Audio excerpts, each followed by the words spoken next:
Today's episode is made possible by Northwestern University Press and their new release, Thunderclouds in the Forecast, a novel by Clarence Major. This book traverses the linked histories of two friends, one black, the other white, who grew up wards of the state in New York. With spare prose and subtle poignancy, Major probes love, loyalty, and belonging to tell an unforgettable story of life on the brink of sweeping change. Listeners receive a 20% discount on Thunderclouds in the Forecast or any other title with promo code POD20. This offer is available at nupress.northwestern.edu. Today's episode is also brought to you by Miriam Chauncey's What Storm, What Thunder, a novel Angie Cruz calls a gorgeous and compulsively readable page-turner in the most haunting and stunning prose. Says Edwidge Danticat, lending her voice to 10 survivors whose lives were indelibly altered by the January 12, 2010 earthquake in Haiti, Miriam Chauncey's sublime choral novel not only describes what it was like for her characters before, during, and after that heartrending day, she also powerfully guides us towards further reflection and healing.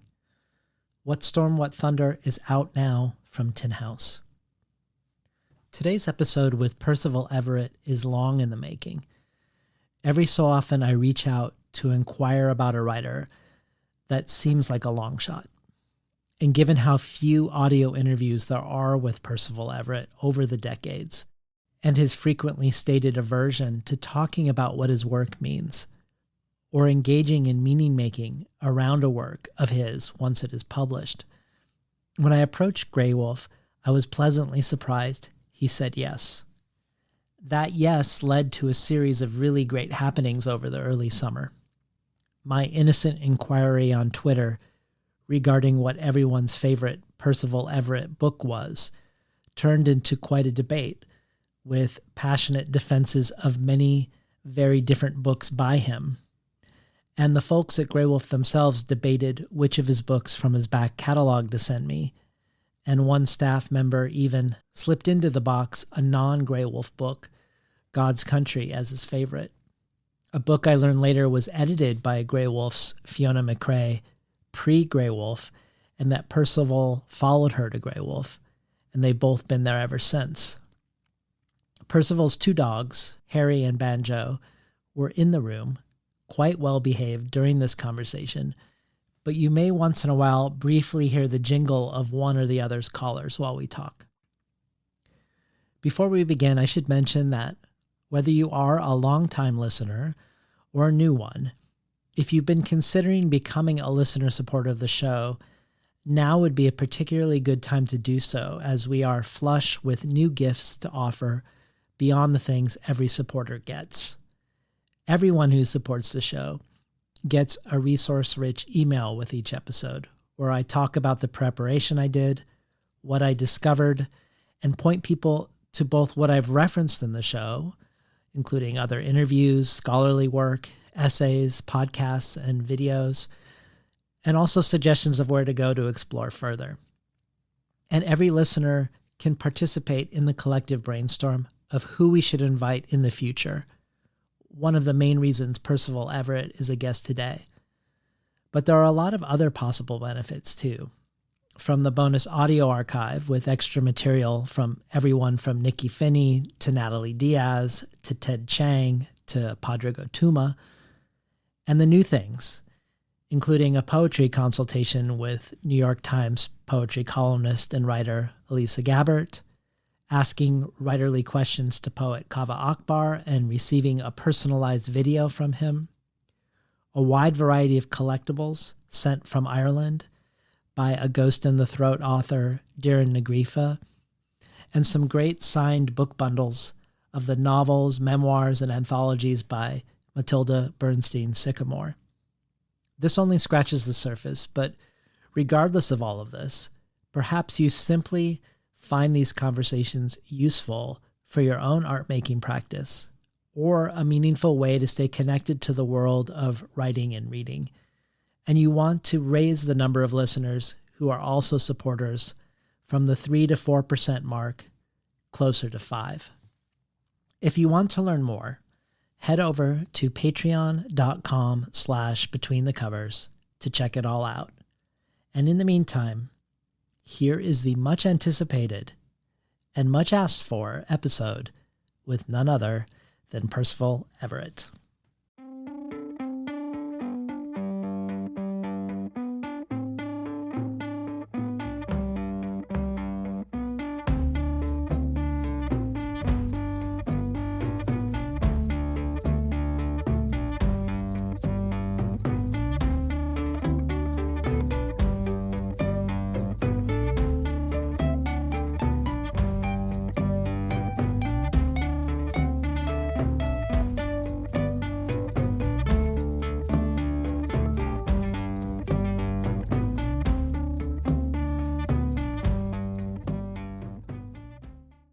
Good morning and welcome to Between the Covers. I'm David Naiman, your host. Today's guest, Percival Everett, is the author of 21 novels, 4 short story collections, 6 collections of poetry, and a children's book. He is also, or has been, a horse and mule trainer, a jazz guitarist, a fly fisherman, and a rehabilitator of mandolins. But if you ask him too much or too often what his books mean, he often just says, "I don't know, I'm just an old cowboy." But Percival Everett is not a stereotypical cowboy in that he started his career studying mathematical logic and philosophy at the University of Miami and the University of Oregon, ultimately switching to fiction writing, transferring into Brown University's MFA program, where he wrote his first novel, Suitor, published in 1983. Over the course of the next 40 years, Everett's novels that explore questions of language, identity, form, and genre, novels that have both used and subverted the tropes of everything from Westerns to Greek myths to detective fiction, novels that do this, at least in part, to look at all that America tries its best to ignore, prompts the New York Times to say, Everett has cultivated a reputation for his vast, genre-defying, and sometimes gleefully unhinged body of work. And Publishers Weekly to add, Percival's talent is multifaceted, sparked by a satiric brilliance that could place him alongside Wright and Ellison. Because his work ranges so widely and wildly, everyone has their favorite Percival Everett novel, and no one agrees. His novels include the novel within a novel, Erasure, the novel Glyph, described as having the feverish plot of a thriller and the philosophical depth of a text by Roland Barthes, which stars a precocious baby who reads everything from Balzac to semiotics to trashy thrillers. He's also the author of Percival Everett by Virgil Russell, I Am Not Sidney Poitier, a history of the African-American people proposed by Strom Thurmond, as told to Percival Everett and James Kincaid, and most recently the finalist for the 2021 Pulitzer Prize in Fiction, Telephone, which was released with 3 different endings, with no obvious way to know which version you'd received. Everett has won too many prizes to name, but they include the Dos Passos Prize, the Penn Center USA Award for Fiction, a Creative Capital Award, and a Guggenheim Fellowship. Unsurprisingly, scholars have taken interest in his work as well, a partnership between U.S. and French scholars to create a place to cultivate critical and cultural engagement with Everett's work led to the formation of the Percival Everett International Society to do just that. Percival Everett is also an accomplished abstract painter. A portfolio of his paintings has been published in Callaloo, and Chris Abani's poetry collection, There Are No Names for Red, includes paintings by Everett as well. Everett is currently Distinguished Professor of English at the University of Southern California, and he's here today along with The Trees, his latest book from Graywolf. Publishers Weekly says of The Trees, Everett's sharp latest spins a puckish revenge fantasy into dark social satire underpinned by a whodunit. Book Forum says The Trees is a wild book, a gory pulp revenge fantasy and a detective narrative that alternates between deadpan and slapstick modes of satire. The Trees is just as blood-soaked and just as hilarious as Inglourious Bastards or Django Unchained, but it comes with more authentic historical weight for being set in a dreamlike counter-present rather than a cartoonishly counterfactual past. And Porterhouse Review says, The Trees weaves tropes of pulp cop noir with trademark acuity and genre-bending inventiveness to deliver a swift, startlingly expansive take on the legacy of lynching in the American South. Everett is talking with the past in The Trees, but he's also talking to the present about the future. To read the book is to be in rare conversation with all three. Welcome to Between the Covers, Percival Everett. Thank you. Thank you for having me.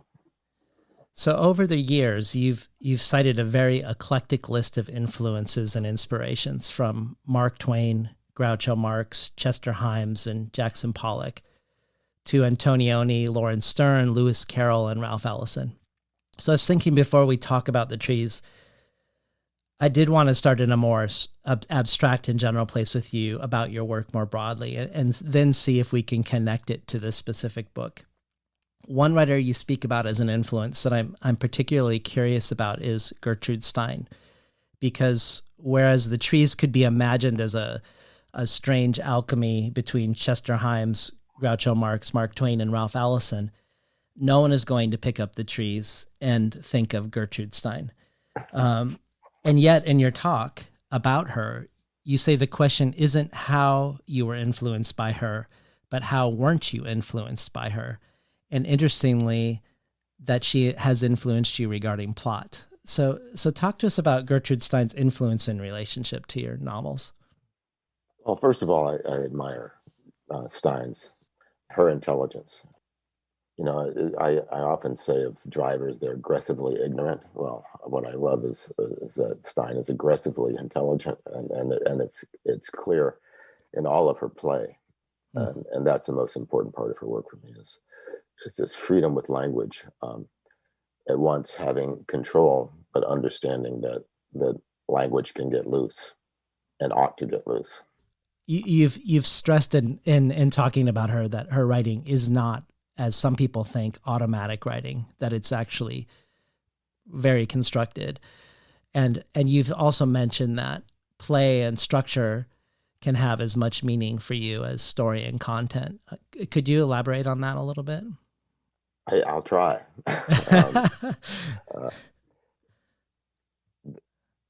Structure and style, I'll put those two together, are tools. And different stories require different tools to make, and to make it efficiently and have them do their best work. For example, the Trees, it would have made no sense for me to have told that in the same way that I told the story Percival Everett by Virgil Russell. The dense language, the play that happens outside the story, and it would have hurt the Trees to do that. So at any point, I have to be willing to allow a story its own style.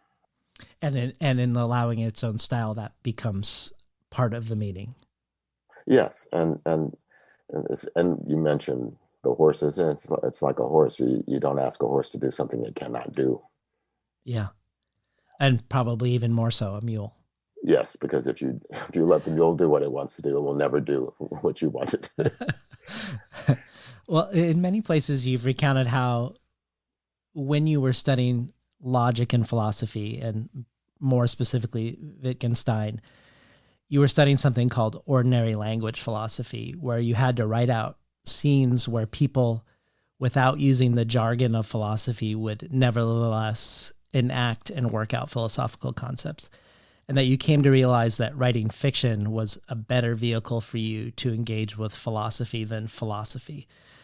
In that light, you often describe your orientation to a book you're writing in these terms. For instance, you've said you have many longstanding philosophical concerns, and that one of them is A equals A is not the same as A is A, and that this is usually where your novels start. So can you talk to us about this logical distinction as a starting point for a novel? Well, if I could, I probably wouldn't write novels. Um, it's it's the whole question of identity is in this culture is especially for someone who is considered other from the start, is a prickly one. But basically, uh, it's a question of simple A's. A equals A. There's one A on the left side of the equal sign and one on the right. They are not the same A's, regardless of their equality. And it's important to note that, and as we expand that metaphor, that equality doesn't mean the same thing. One of the ways that immediately becomes useful in creating a story in America is when people use the term colorblind. Well, yes. What does it mean to be colorblind? Right. I am not going to be you, but we can be equal. So, and that's a fairly pedestrian way of taking that notion and taking it to a human foundation or a human place. Yeah.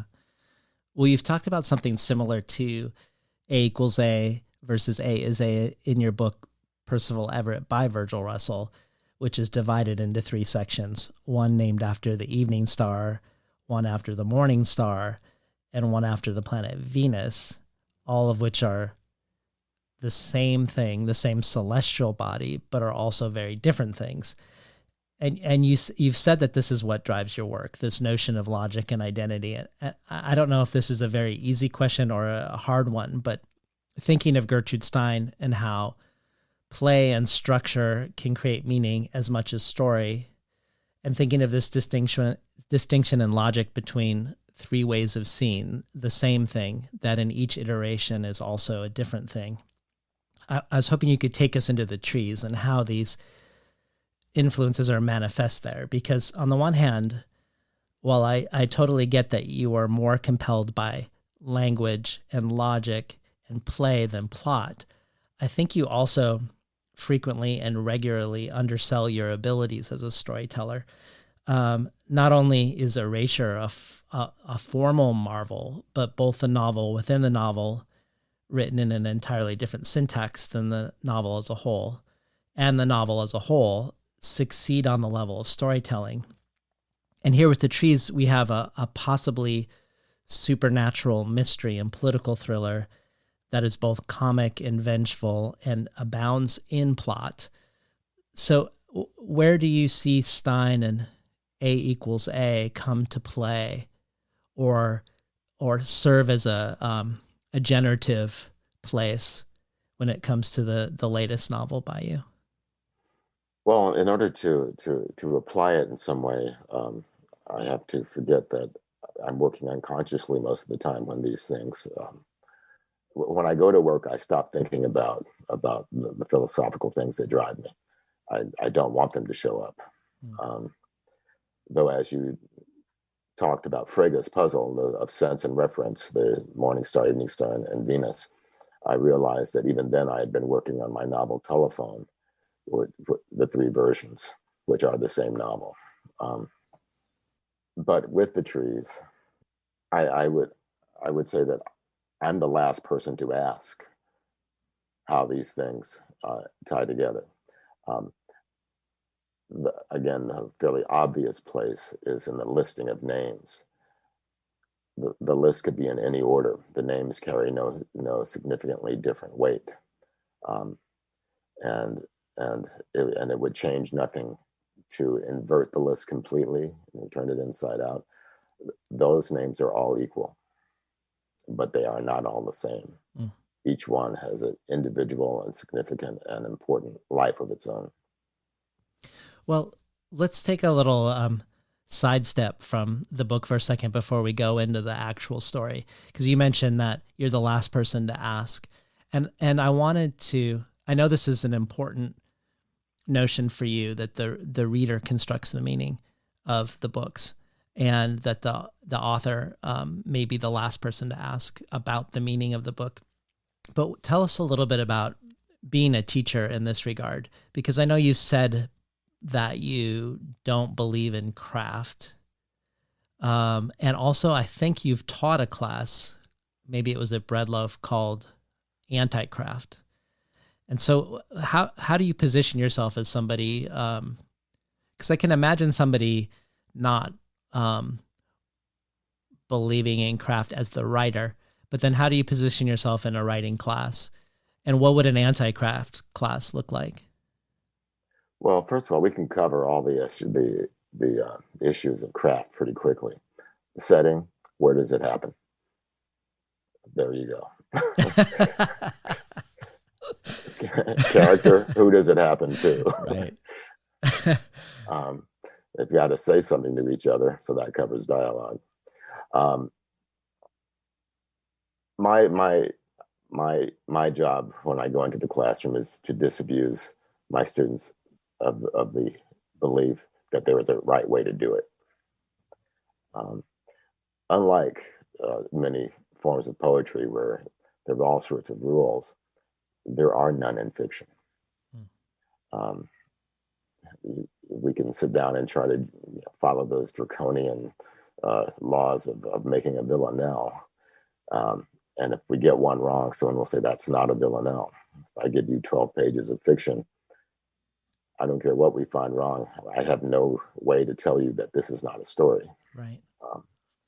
I can tell you, well, it's not a very good story, but I can't tell you that it's not a story. So in that way, fiction, contrary to the way we are, contrary to intuition, is far looser in a way than poetry. And also, I believe that the attention to particular words, individual words, should be as stringent in fiction as it is in poetry.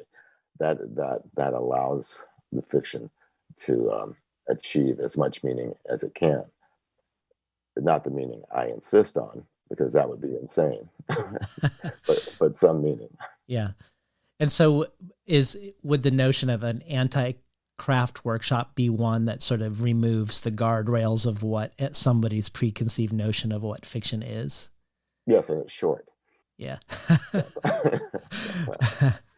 All right. So The Trees, speaking of setting, takes place in the town in Mississippi where Emmett Till was murdered in 1955. But it takes place in contemporary times. And instead, white people are being murdered. And discovered alongside the white bodies, there's always a black body wrapped in barbed wire, just like Emmett Till was, but strangely not bleeding.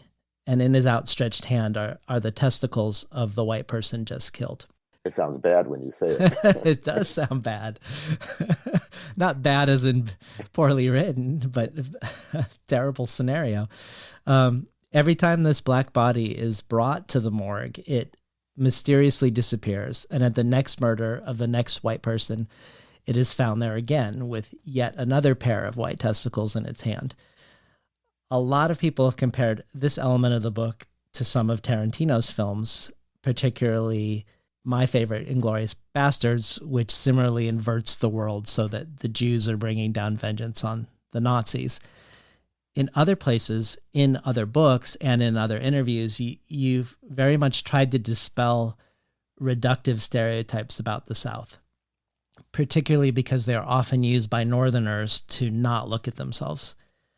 For instance, you say you grew up in the South and yet you don't have a quote-unquote Southern accent, or that, contrary to stereotype, your great-grandfather was a Texan Jew who married a former slave, or that when it comes to segregation, the most segregated cities are in the North.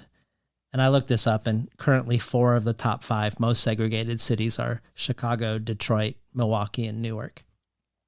And that even though you grew up in the South, the only time you've been called the N-word is in Cambridge, Massachusetts.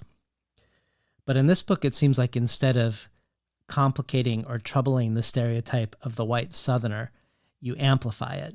And I love when Scott Simon on NPR asked you if you were stereotyping your Southern bigots when you described them as smelling of shit, aqua velva, and pimento cheese.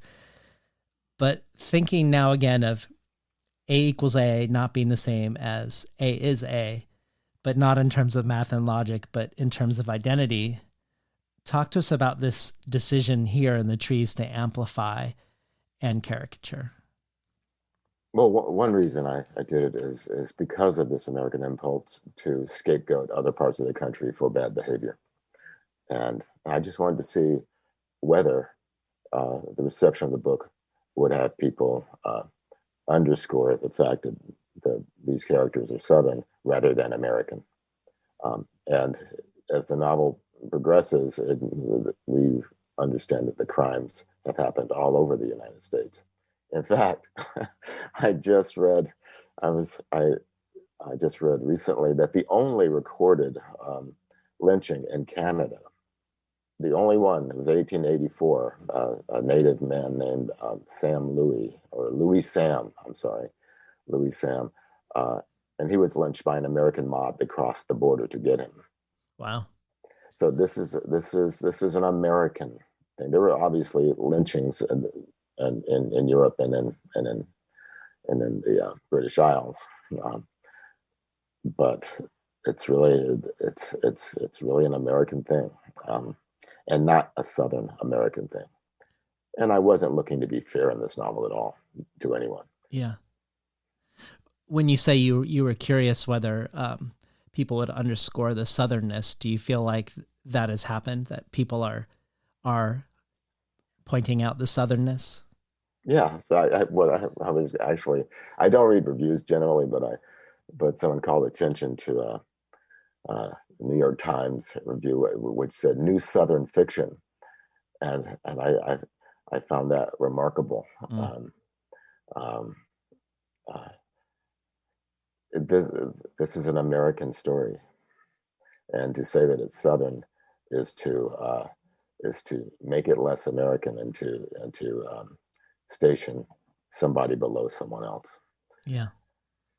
And it's a way to avoid self-examination too. Of course it is. Yeah. We have a lot of fun with names in the book, and it feels like it is an extension of the way the book is very black and white, and I mean that pun with the pun intended. The characters from the Mississippi Bureau of Investigation and the FBI who come to Money, Mississippi to investigate the crimes, all of them are black and most of them are black and have pretty normal names like Jim Davis and Ed Morgan. And the white characters have names like Delroy Digby, Hickory Spit, Red Jetty, Junior Junior, and Braden Brady. And my favorite one, the governor of South Carolina, Pinch Wayface.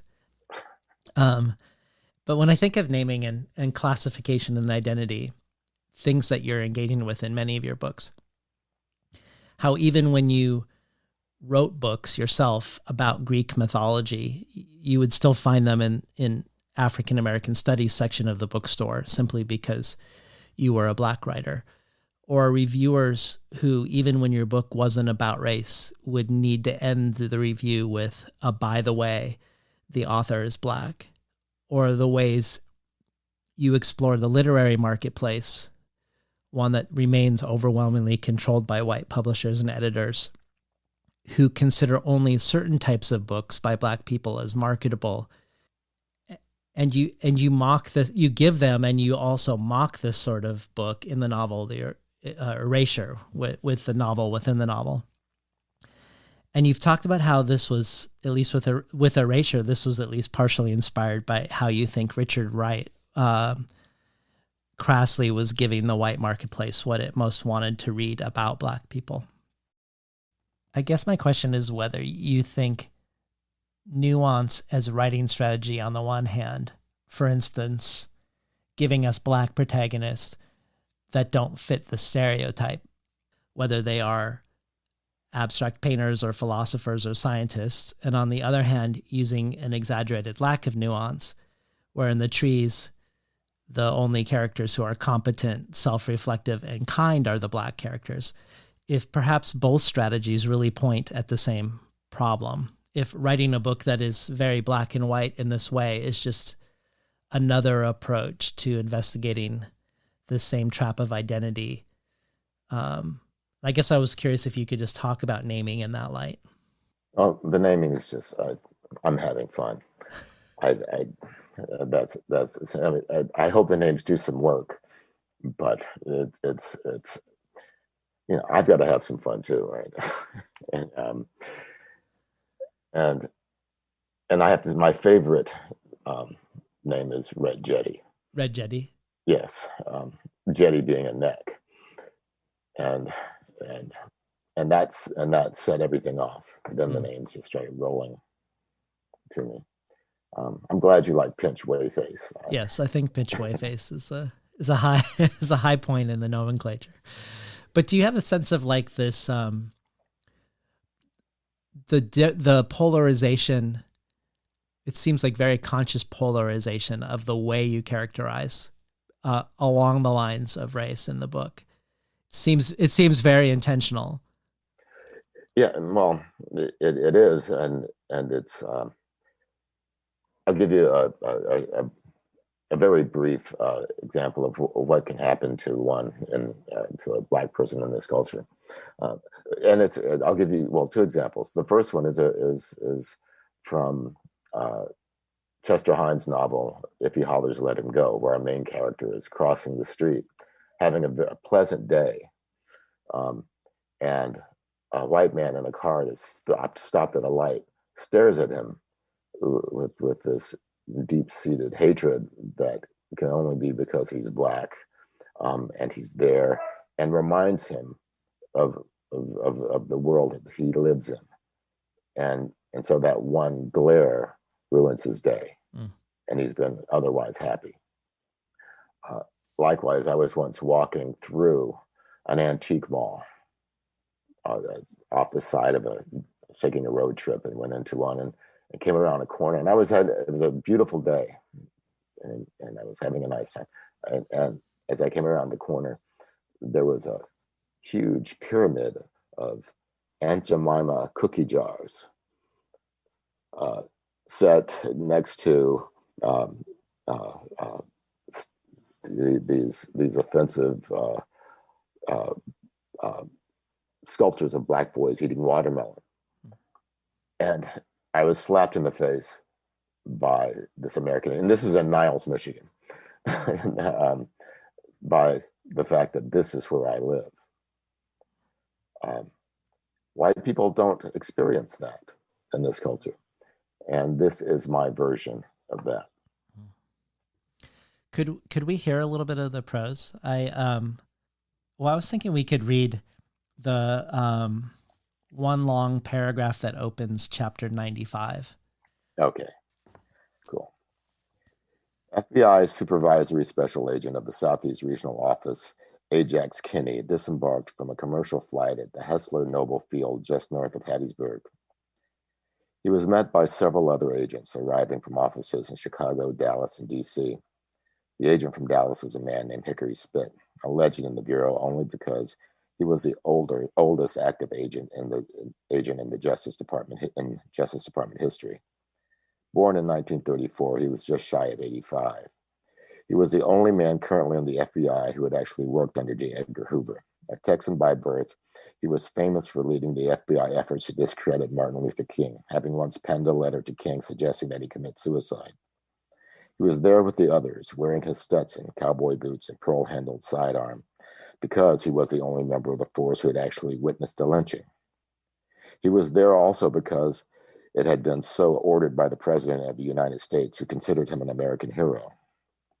Spit thought Hoover and Eisenhower were the same person, didn't like Kennedy, hated Johnson's politics, loved Nixon, once claimed to have a bullet with Jimmy Carter's name on it, was suspicious of Reagan, didn't care for George H.W. Bush, unofficially investigated Clinton, considered George W. Bush an intellectual elite, near died of a stroke when Barack Obama was elected, and was in love with the current clown.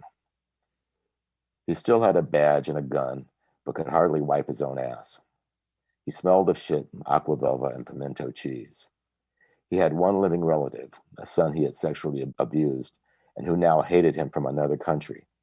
Clint Eastwood had plans to make a biopic of his life and career. Been listening to Percival Everett read a short excerpt from The Trees. I just really love that section. And it makes me think of, like, when I think of two people you frequently mention, Mark Twain and Groucho Marx, and I can certainly see the connection with Twain and how he confronts the least funny things with humor, and Groucho Marx with his delight in wordplay. But when I think of the question, how are you making me laugh in a book about lynchings, I also think of Mel Brooks, who doesn't shy away from doing comedy about the Spanish Inquisition or the Holocaust or any number of things. So I read that you actually teach Blazing Saddles in your class, and that your students look to you for permission to laugh. Particularly, I'm imagining because of the very liberal use of the N-word in the movie. And I wondered if you could talk about why this is a teachable movie for you, and if there are any lessons about humor that overlap with how you engage with humor in The Trees. Well, I suppose it's the same sort of burlesque humor. And we're speaking technically about humor. That's the style. Blazing Saddles is so smart about race. It's that in the early 70s we were smarter about race than we are now. It's surprising. Most of that script was written by Richard Pryor, and Richard Pryor and Mel Brooks together can only be funny. And with certainly with Pryor, it can only be sad and serious. Humor is fascinating to me because no matter what we do, we can laugh. It's a weird human thing that even comes out in an untrue way in most films. When we see several people and someone is killed among the group, and 20 seconds later they survive something horrific and they're laughing. It obviously will never happen that way, but it's in our collective consciousness that it should. Anytime you talk about humor, it stops being funny. And maybe that should be my next mission, is to write a book about humor that's funny. I doubt I can do it. But the great part about humor is once you have someone laughing, you can do other things to them. And even something as bizarre in our culture as having someone think. Having someone what? Think. Yes. Well, when you say that we understood race better in the 70s than now, I guess I wanted to ask about your students' uneasiness and whether you saw it as a good thing, a sign of progress around our sensitivity to others, or do you think that the movie's careening past all notions of propriety is in and of itself something of value and something that has been lost because of that sort of overcautiousness, let's say? Well, the interesting thing about that film is it never gives anyone permission to behave as a racist. It reveals our racism and in a way that we can all see and recognize and then become comfortable with. Not that it's right, but that it's wrong. No one sees the villains in Blazing Saddles and says, "Oh, I want to be like him." Right. That's not what happens. It's a very strange thing. Our culture decides to be afraid of a word instead of a concept. You know, uh, my students are afraid of the word nigger. I'm not afraid of the word nigger. I'm afraid of the person who uses it in a certain way. Um, the and I don't understand why mere substitution changes that. If if if I get pulled over, and I'll change everything. I'll get pulled over at night by a state trooper in New Hampshire, which we used to call the Mississippi of the North. Um, uh, and he says, "What are you doing here, N-word?" I would be, if not more, at least just as frightened as if he had said nigger. and um, if I called someone an N-word, well, why should they be less offended? It's that I've called someone that. So why should I be afraid of saying a word? And why should professors be afraid of using a word if they're illustrating historically what that word does? People who want to ban the adventures of Huckleberry Finn because of the presence of that word are either, well, we have a few choices here. But one of them is they're really afraid to look at themselves, and they're afraid to look at each other, and so the villain becomes language. Well, I don't know if this relates, but all of these questions about race and types and symbols makes me think of your short story, The Appropriation of Cultures, where the black characters in the story appropriate the Confederate flag as a black power symbol, and they fly it everywhere.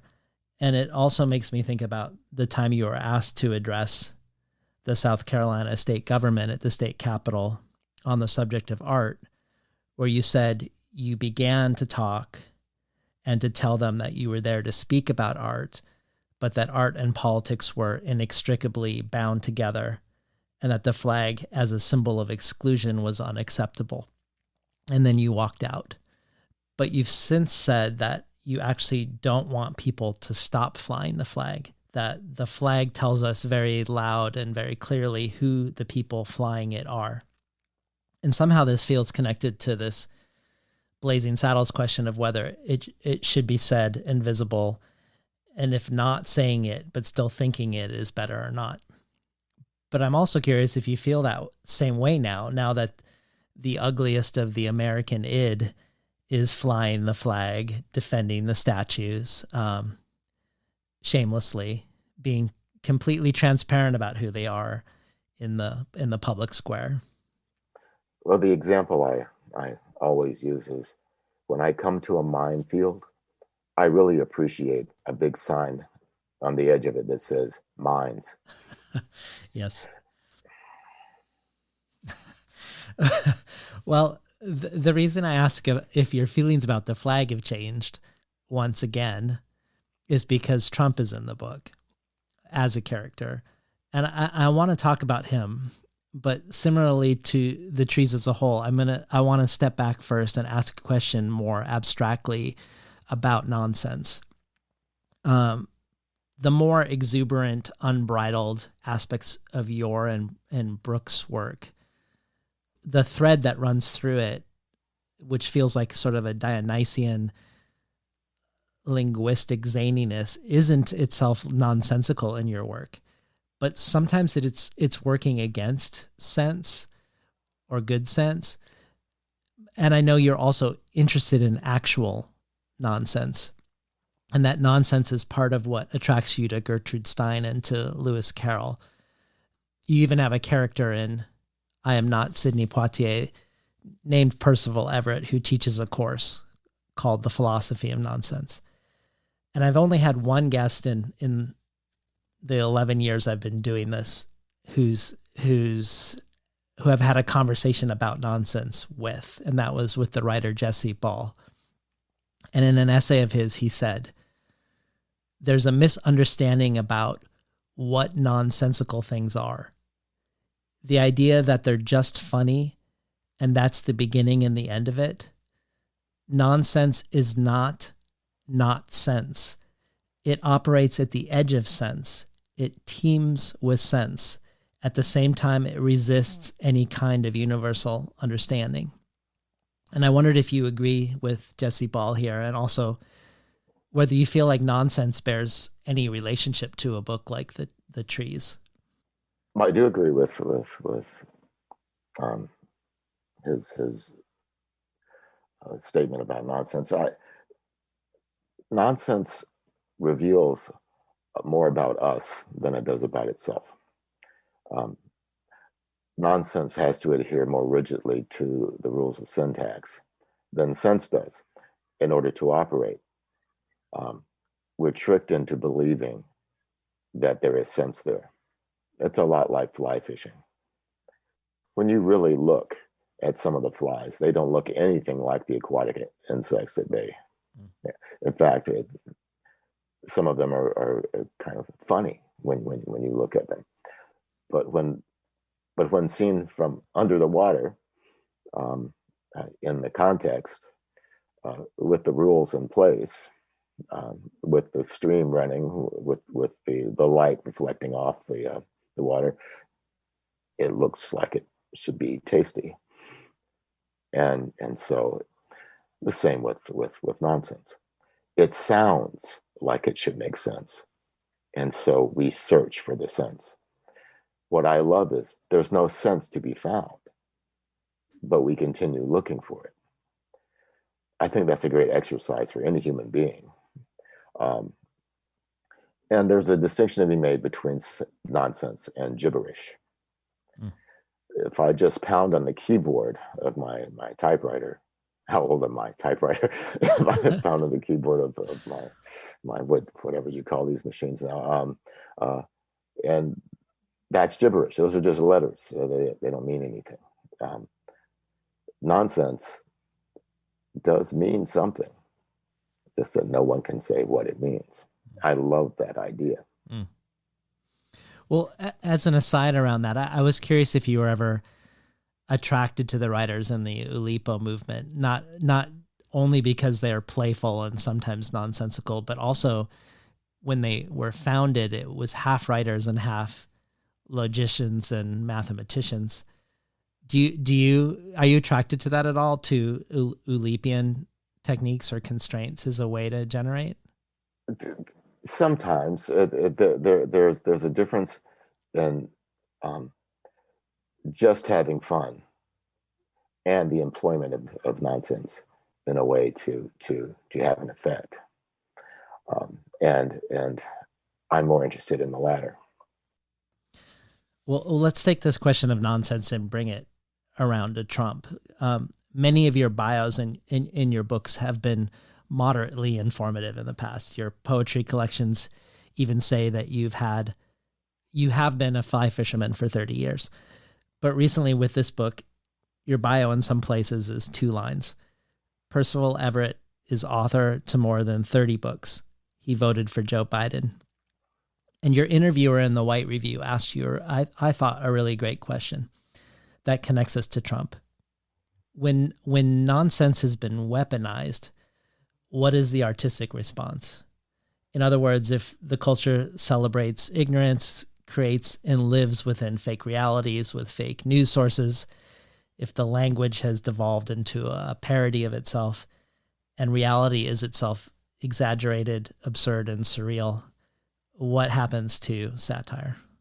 Well, I have to make a distinction here between the difference between nonsense and the absence of sense. When we were dealing with the language and around Trump and whatever Trumpism is, that I've never heard any tenets of Trumpism. One is hard. No one ever asked someone, what is Trumpism? There's no answer to that except the very sad one, Trump, is that there's no attempt to make meaning. There is an attempt to um, to scam, to delude, to hide the absence of meaning with an absence of thoughtfulness. Well, it's not an absence of thoughtfulness. It's to hide with an absence of sincerity. And that's the scariest part of this, is that I saw in a photograph the other day, someone had a picture of, and maybe this is perfect, of Jesus with Donald Trump.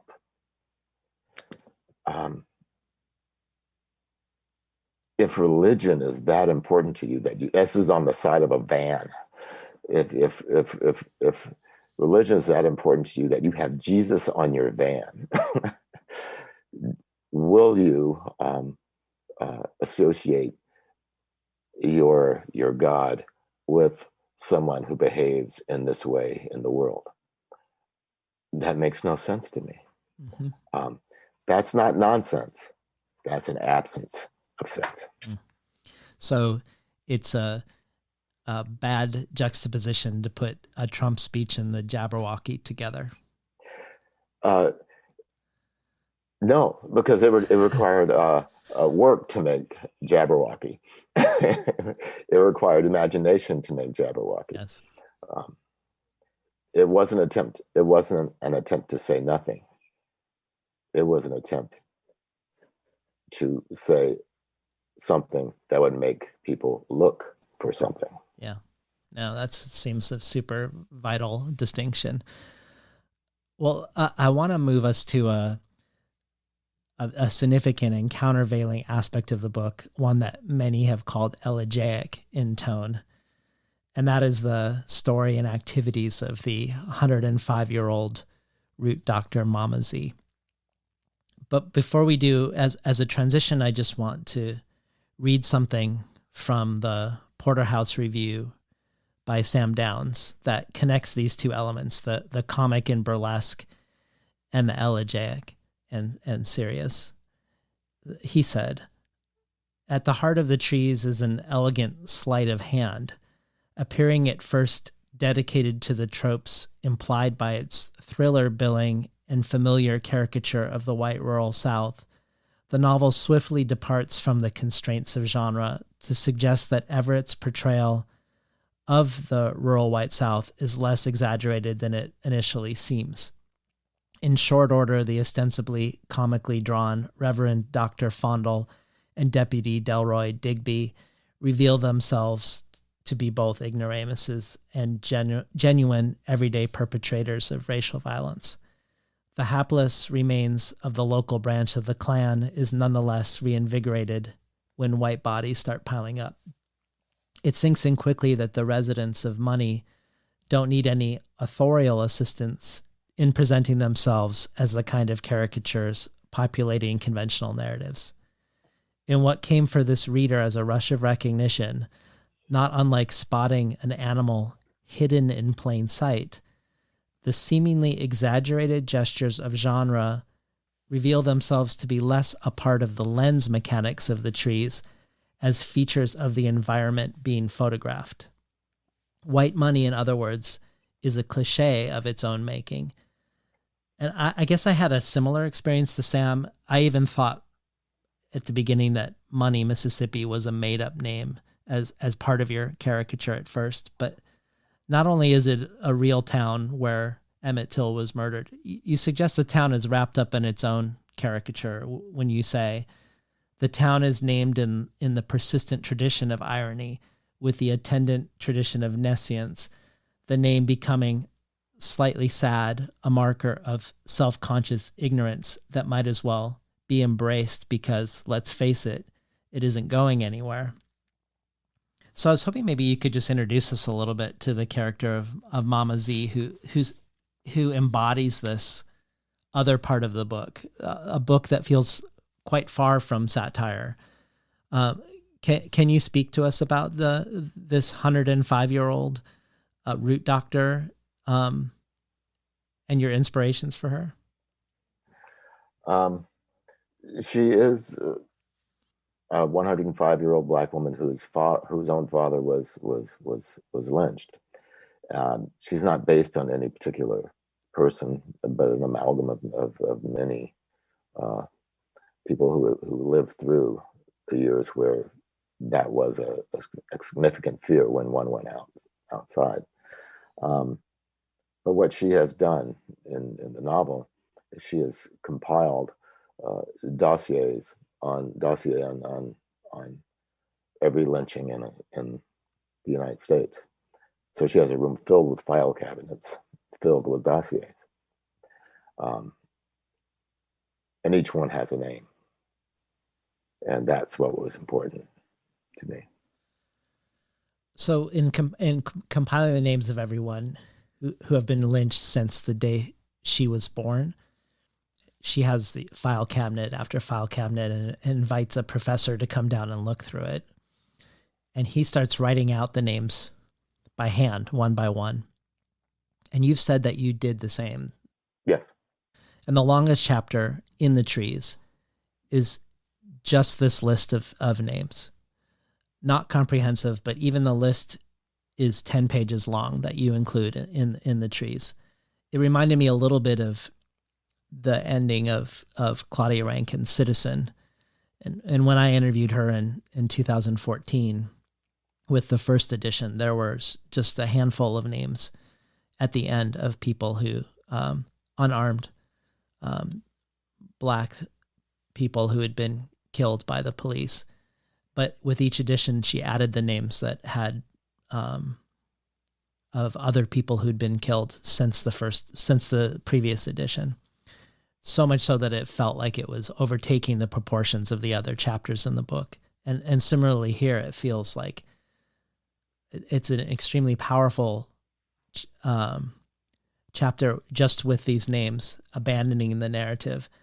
And we've been talking about naming and stereotype and identity, but it feels like this is a different type of naming. And I was wondering if you could both speak to what this sort of naming means to you, and also what the process of going through that process that the professor does of writing down the names for you was like. Well, with each name, it's become someone. That name becomes that person, and this comes from an experience I had at the Vietnam Memorial in D.C., which is a very affecting monument. As I walked down into it, there are lots of people there looking at all the names, and I heard a woman say to someone, and not with any particular grief or anything, though I'm sure, she said, "I found him." Mm. As she was looking for their loved one. Not "I found his name," not "there it is," but "I found him." And that really, that moved me as much as the monument itself. And that stayed with me. And that's what's behind names, is we are our names. Let's spend a minute with archiving in relation to the book. You've made it clear that you aren't a big fan of book reviews, and that you don't read them often, and that you aren't a big fan of interviews such as the one we're doing, but that you're interested in the scholarship about your work.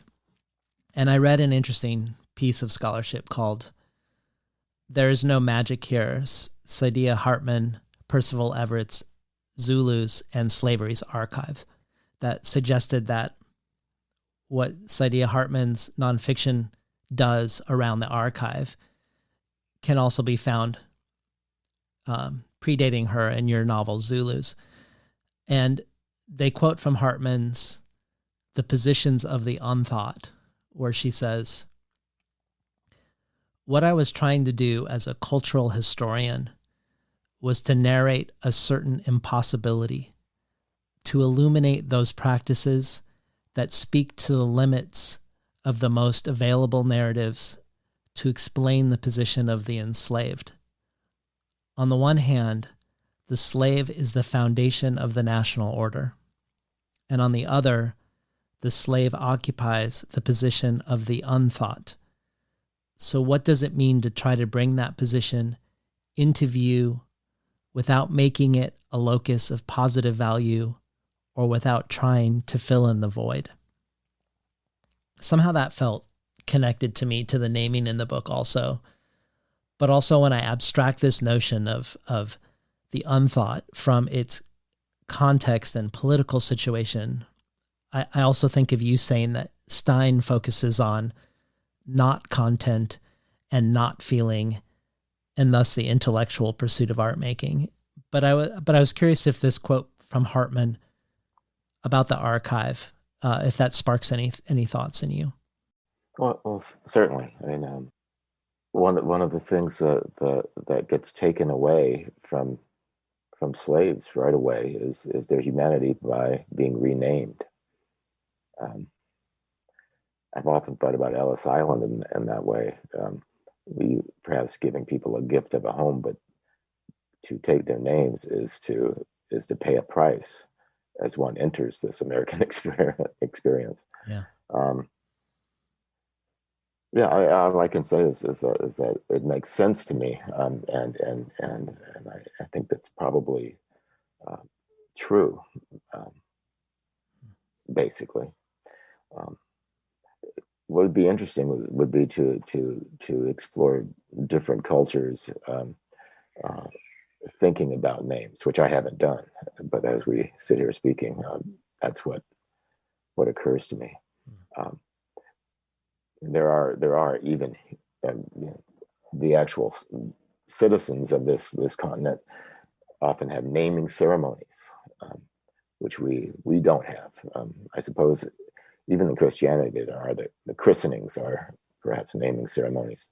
Not everyone practices that, and I'd be interested in the again, I know nothing about it, the history of this, what it means.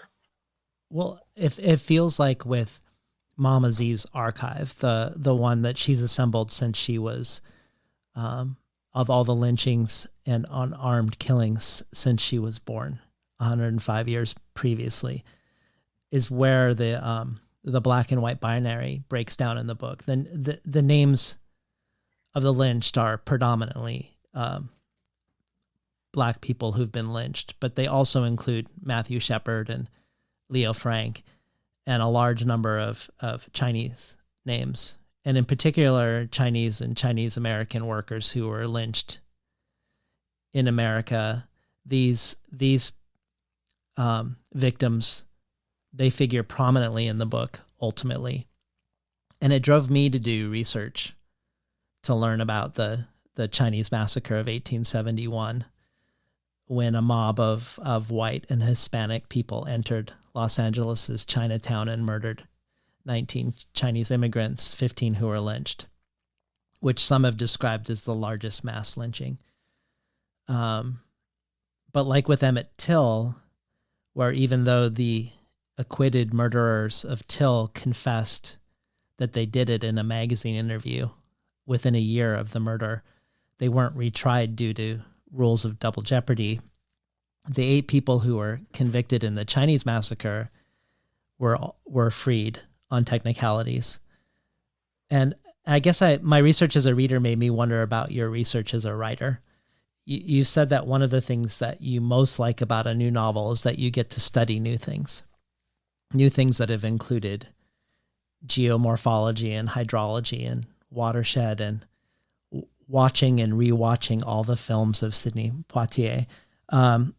What were the new things here that you were studying, or how did the research look like for you specific to the trees? Well, mainly it was reading about lynchings, and books about lynching. There are quite a few of them, and what gets called a lynching. The language. I haven't read anything about that, but that's what I came to. How 1921 there was the race riot is what it's called. So it was a massacre in Greenwood, Oklahoma. Was a mass lynching. A lynching is simply a mob, and a mob can be one person killing someone outside the law. Were the lynchings of the Chinese American workers, was that something you discovered along the way, or something that you had always been aware of? I read about it some time ago, and also the Rock Springs, Wyoming lynching of I can't remember how many Chinese workers, and there were some lynchings of Italian men, and I think a couple of Italian names show up on the list. I've forgotten now, and I did watch because I'm not I don't read pulp fiction very much. I read and watched a bunch of police procedurals because I didn't really have the language of it. So I did that. That might have been the hardest part of all of this. Turns out I don't much like police procedurals, but I did watch a bunch. Did any stand out for you? Well, it's not really a police procedural, but one old television show that has stayed with me and did not inform the novel, but it's become my relaxation, is the old Perry Mason, and it's the form of it. It's always the same form, and yet the stories are all different. And I can tell you what is going to happen, but I will watch all of them. Yeah, so it's got a good hook. Yes. Yeah. Well, you've said you would like to be able to write an abstract book without knowing exactly what that would be like. But as you mentioned before we started today, you've painted some abstract paintings that are in relationship to the trees. And I think your opening in LA is happening in a gallery tonight. So maybe as a substitute for writing an abstract novel for now, tell us how these paintings relate to the trees for you. What about the paintings connects to the book? The title of the entire show is Once Seen, and actually the catalog is a 1921 issue of the Crisis magazine, the NAACP magazine. 1921 was 1919 was called Red Summer because there were so many lynchings, and this issue of the Crisis devoted to lynching seemed to be a perfect vehicle for my paintings. So my paintings replaced many of the photographs that were in the magazine. Again, the title of the show is Once Seen, and it's because, and it's a very sad thing for me, once you see what it is a painting of, you can't unsee it. And that's sort of what I hope happens with the novel, though I don't have great expectations for my country. It's once you see the history of lynching, how can you unsee it? Again, but we've been presented with the history of lynching millions of times, slapped in the face with it. And I had albeit a friend from another country, shocked that I was concerned about lynching. His thinking being, this is something that happened long ago, and I had to disabuse him of this idea by showing him names from last year. Yeah. Well, as we come to a close, I want to return to something else that Jesse Ball said that I loved. He said something which he attributed to the Russian writer Daniil Harms. And Harm said, a poem, if thrown at a pane of glass, should break the glass. Ball interprets this line for himself as the effect being the crucial thing. And Ball says, that's the approach I try to take, not to be vain with the success of the writing as writing, but rather its effect. In that realm, you've talked a lot about how you feel like the reader, not the writer, is the one who constructs the meaning of the book. And you go farther and say the writer, as you said earlier in this interview, is the worst person to ask what a work means. And you go even farther and said in an interview in France with Claude Julien, every time I finish a book, I know less than when I started. I think I know something when I start writing, and as the problems I approach become more complex and interesting, I realize that everything I thought I knew was wrong. After 18 books, I know considerably less than most people. I'm well on my way to knowing nothing at all. But you've also said that the ending of The Trees, the way it ends, for you is a call to arms for the reader. That perhaps you're throwing this book at a pane of glass, hoping the glass will break. That maybe even if you have no control over the reader and his or her meaning making around the novel, and your life and the life of the novel have now parted ways, that it's up to us now to make it what it will be. And that I know you're allergic to this, that maybe you have this desired effect in mind.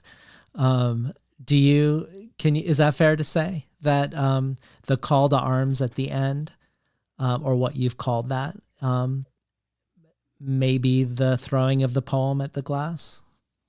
Well, I suppose we're always doing that, but again, I can't control anything that happens once the words are let go. Once they're in, I can't stand at bookstores and tell everybody as they leave, the dozens of people that might buy my book, what it means, what it should mean. In fact, if it was going to mean exactly what I think it means, I probably wouldn't write, because there's no adventure in that. Yeah. The adventure is the fact that sometimes the poem will break the glass, and sometimes it won't.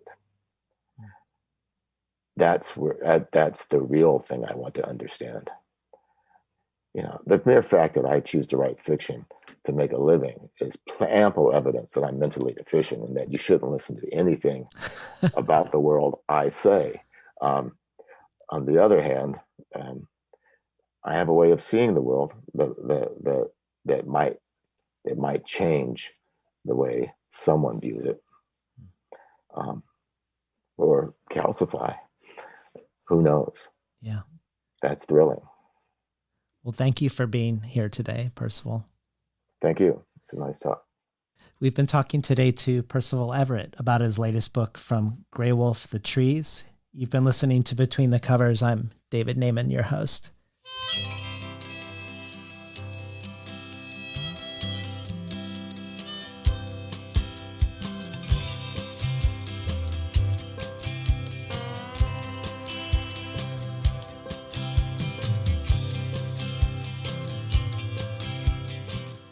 Today's program was recorded at the volunteer-powered, non-commercial, listener-sponsored, full-strength, makeshift home office of me, David Naiman.